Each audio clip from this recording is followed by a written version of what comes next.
What's up, everyone? I'm Trey Berry. Let's walk and talk.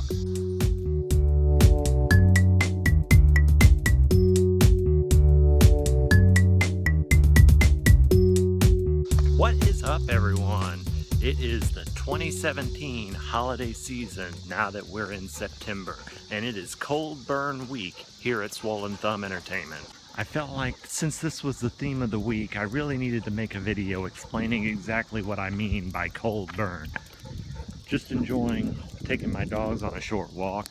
As you can see, it's not a little cloudy today, so not too hot. There's a bit of a breeze, so they can handle a short walk while I make a short video. You know, some people might have used the term family-friendly horror, which I didn't want to because that's not really what I mean by cold burn. A lot of what I classify as cold burn is kind of family friendly, but that falls short of the real truth. Some of the movies that, I've highlighted this week as being great examples of cold burn movies, some of them are not necessarily appropriate for children. Even though, their main objective isn't necessarily to horrify, there's still some very disturbing things in some of these movies. Things that, would cause a child to have nightmares. But, at the end of the day, depending on their maturity level, most kids can handle most of the movies that I'm talking about. It's one of the things that I find interesting about the horror genre. There's no right or wrong answer regarding, whether a child can handle these things. It really depends on an individual basis.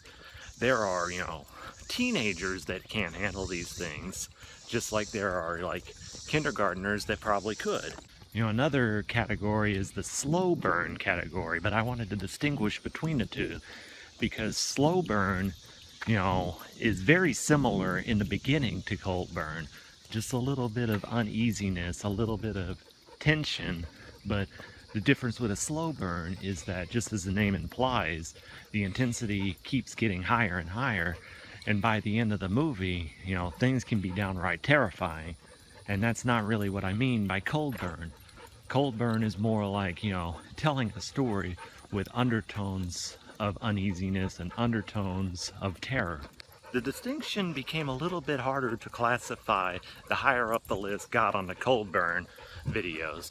But, I generally, if the objective of the movie was more to tell a story as opposed to horrify, then, I tend to classify it more in the cold burn genre as opposed to slow burn. And yes, I did coin the term cold burn as far as I know. Maybe someone else is using it, or maybe someone else is using a better term than cold burn. I'm all ears, It was just I felt a need to come up with a term to describe something that I never heard described before. And if this is already a thing with a different name, by all means, let me know. Sometimes, it just came down to this, maybe a movie's objective was to terrify, but, the intensity stays about the same throughout the movie. That becomes a different distinction to make. At the end of the day, though, horror is a very subjective term. Things that I personally may find terrifying may be nothing to you, and vice versa. That's what I find exciting about having discussions such as these. There's no right or wrong answer, and we are free to disagree and to debate these things. And regarding children watching these things, a lot of these cold burn movies are sort of children's introduction into the horror realm, and they become a lifelong interest. Horror does, and being the gateway drug of horror, they tend to move on to more harder drugs, such as psychological horror or slasher movies. Also torture porn and, all that other stuff that psychopaths love. And that brings me to my final point.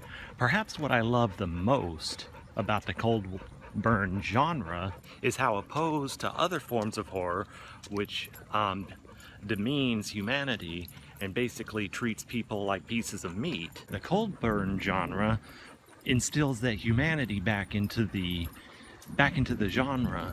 It really humanizes the victims a lot more than other forms do, in my opinion. And being the gateway drug of horror, as I call, it's a good place to start our celebration of all things horror related as we really get into the swing of the holiday season. Starting with the build up to Halloween, going into Halloween, Thanksgiving, the build up to Christmas, New Year's Eve. You know, this is the catalyst that's going to get us into the holiday spirit. And that's all I got for you today. Don't forget to like and subscribe. And until next time, peace out.